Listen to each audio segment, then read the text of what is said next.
They're the Soloves, having fun, being goofy, silly, entertaining everyone. Hey everybody, it's David.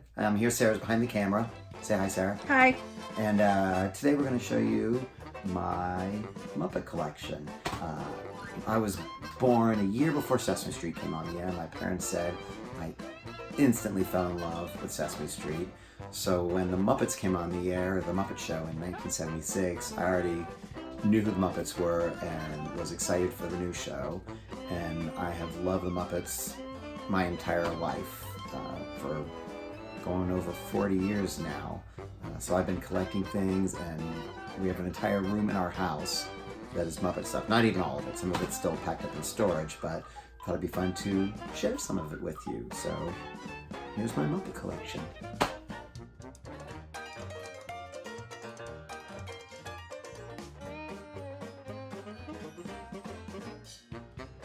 So I've loved the Muppets, obviously, all my life, and I used to do puppet shows as a kid. I remember sitting in the basement with my Kermit and Fozzie puppets and lip-syncing to the Muppet movie soundtrack. And through puppetry, I started performing and doing live theater, and I went to college for acting, and from there, I became a clown with the circus. I spent my whole life performing, and that is directly related to my love for the Muppets, and my sense of humor comes from them, and my optimistic outlook on life comes from them. So very much the person I am is thanks to the Muppets, which is why they're still such a huge part of my life.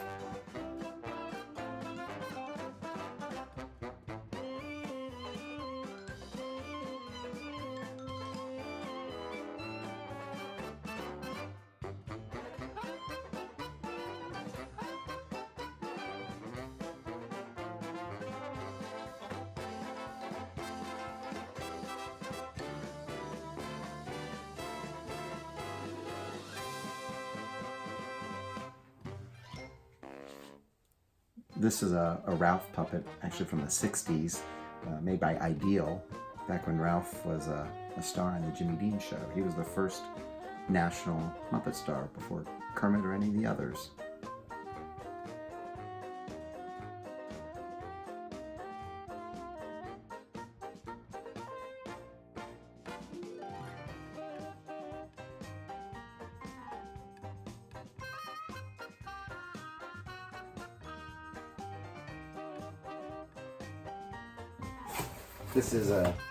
These are all Muppet comics. Muppets Take Manhattan, The Dark Crystal, all the way to new ones that they're still putting out new Muppet comics. And Storyteller, Labyrinth, and New Dark Crystal stories. And then over here are magazines dating back to, I can't read what the year on that is, but back when Yoda was out. Lots of old Starlog magazines. Muppet magazine, there was a Muppet magazine. Electric Company magazine. Dynamite magazine. Oh, I need to sit and go through all these again. When the Muppets came back. Lots of stuff.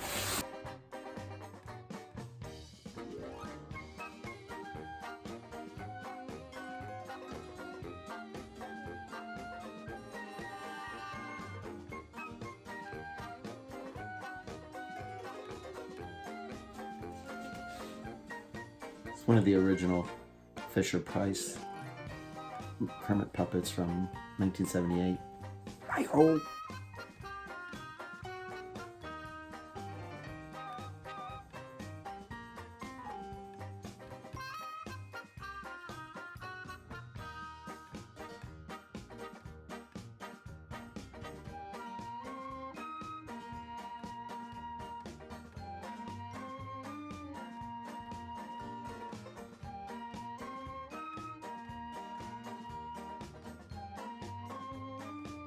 So I also save shirts and clothing, Muppet stuff that I've had ever.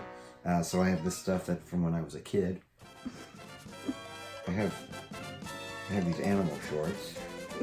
I think I could probably still wear them. I have, when I was I don't know what year this was, 1982.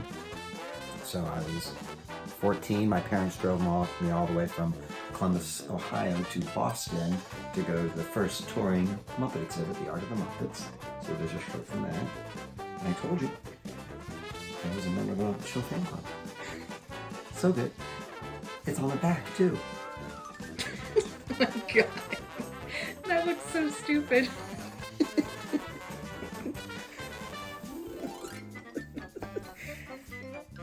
Oh my god. Still fits.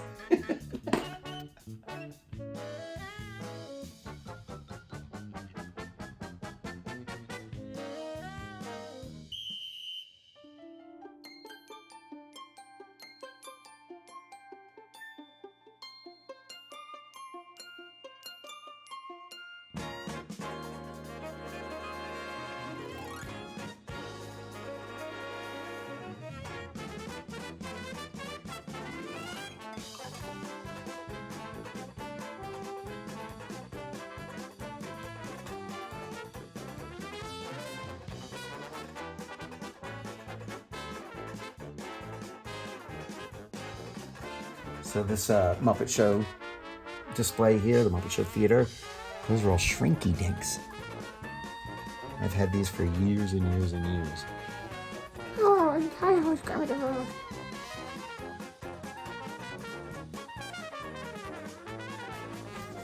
So there used to actually be a Muppet Show fan club, and these are all the newsletters they put out.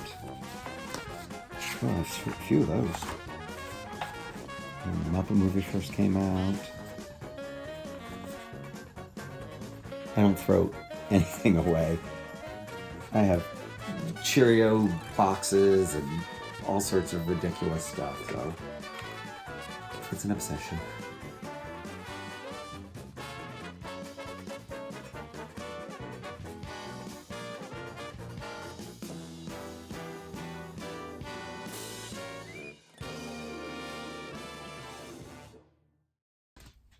I don't know what year this is.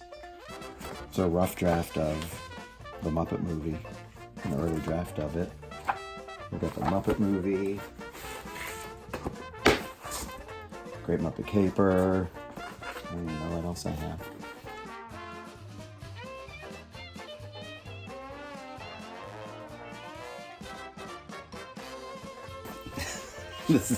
I'm almost embarrassed by this.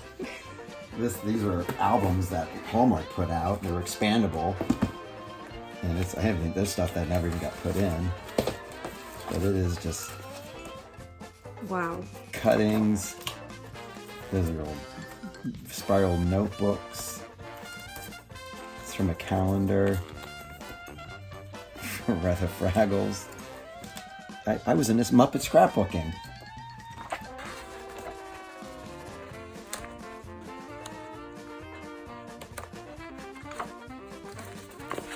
It's a little crazy.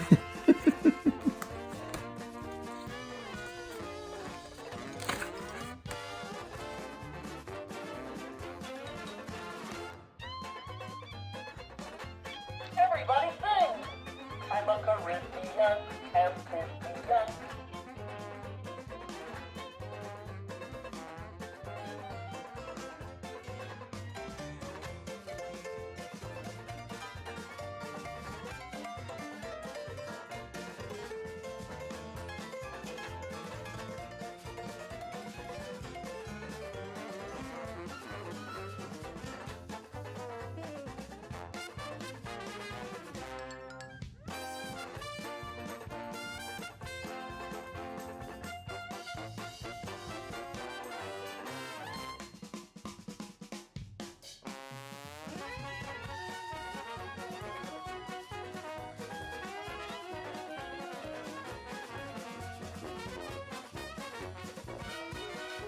At the height of the Muppet Show's popularity, there was a campaign to get Miss Piggy nominated for Best Actress for an Academy Award, and one of our local stations back in Columbus, Ohio, where I'm from, started the campaign, and they created bumper stickers for Miss Piggy. So that is one neat thing in my collection.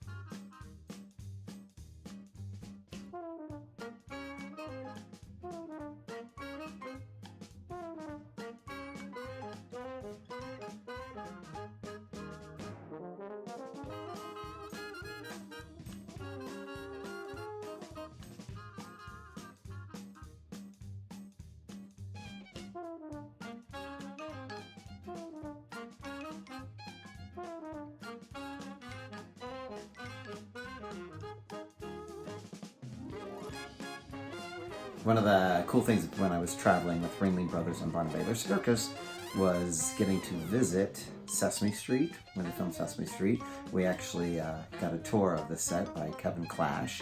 I remember sitting on the steps of 123 Sesame Street, and he had a little duffel bag with him. And while we're talking, he unzipped the bag and pulled out Elmo. And Elmo was there with us. We also got to visit the Henson Workshop and the Henson Associates office when it was still in New York. It's not there anymore. But we got to see where they made Muppets, and we got to visit Jim's office. And that was a real treat.